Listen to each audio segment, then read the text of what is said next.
Hello everyone and welcome back once again on my channel. I am Irini, a mosaic teacher in Crete, and for this video I want to do something really special for our family olive grove.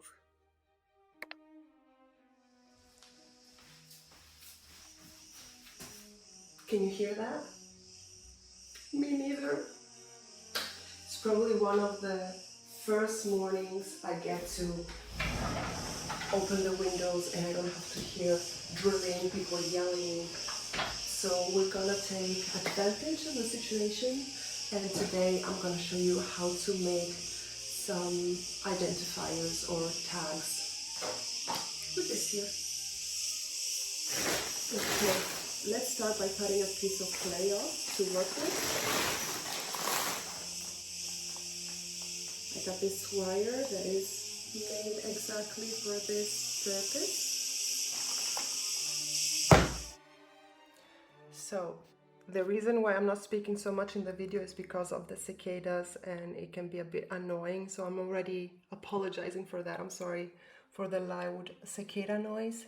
The reason I'm making these tags in the first place is because we're a very small team working in this olive grove. It's just me and my family, so it's 4 people, and we have so many trees that it's hard to do a job in one day. So maybe we end up doing 20 trees or 30 depending on what it is. Also, when I have to fertilize, it's easier to know, like I reach number 52, so next time I start from number 53, for example. This is one of these.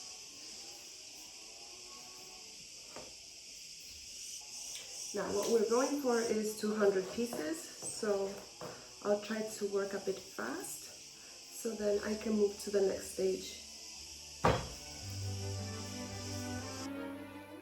Another reason, and this is probably my favorite one, is that if a tree is the only one having a certain sickness, we can isolate it and we know exactly which tree it is, because especially in spring when all the grass grows, it's very hard to tell where you are.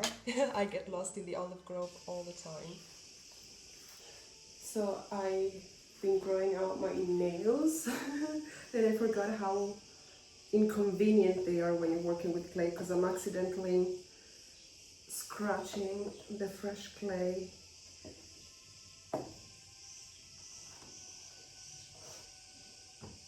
So I gotta try to be a bit more graceful with my movements, pretend I'm a little princesa, and let's hope I don't scratch too many of these, because fixing them, it's not hard, it's just annoying.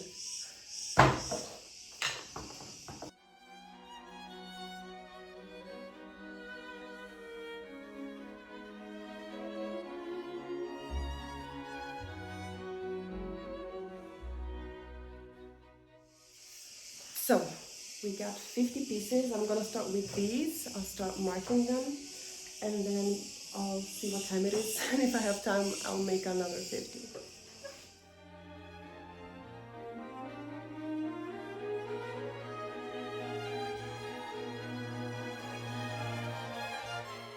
So here we have all the pieces I made, and now I just gotta let them dry, and after I will shave off with sandpaper all these imperfections on the sides, and after that is painting time. So for the shape I used a cookie cutter, and this cookie cutter was made with a 3D printer, so you can really make any shape you want. It's really cool. I wanted a shape that resembles a leaf, but not an olive leaf, because I want it to be easy to identify. So even when it's time to color them or glaze them, I will do it with a high contrast color so that I can see them easily when they're hanging from the tree.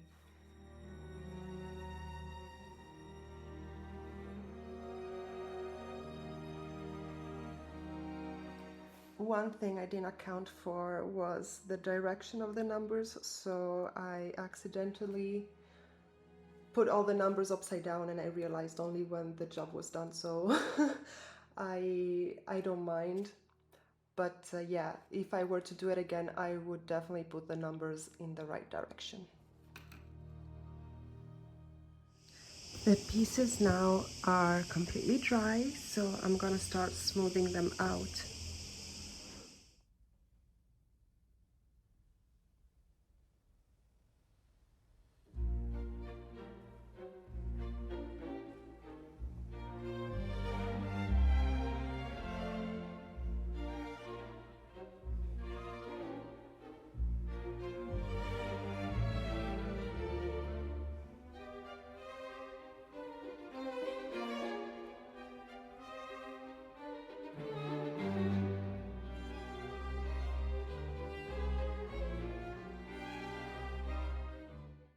My pieces were fired the first time with the last batch of tiles that I made for my mosaic balcony project.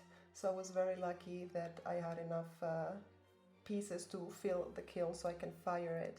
Even for the second time when I glaze them, I will put them again with other pieces from other projects.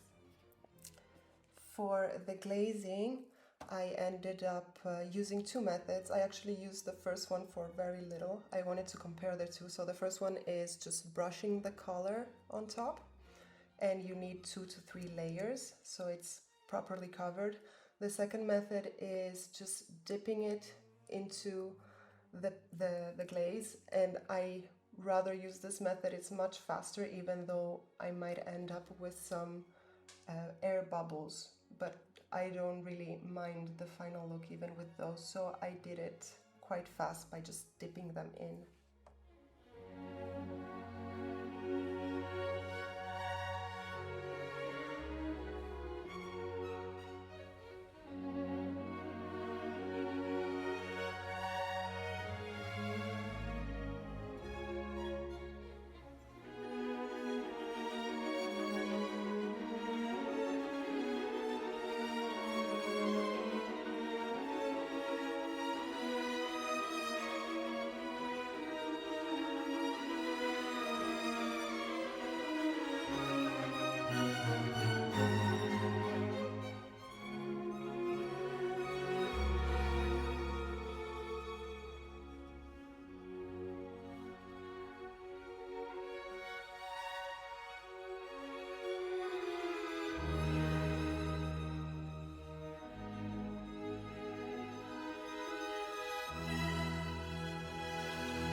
The last thing I did after the second firing is prepare my pieces into little bags so they're easy to find and I don't have to fish them out.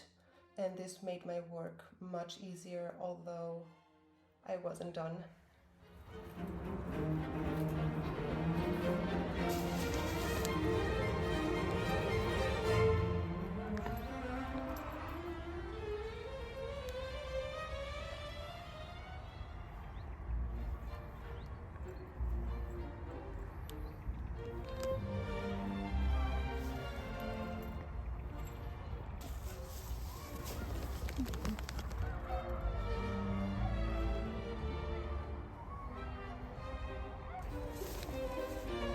Ah, there you go. Oh, yeah, that makes sense.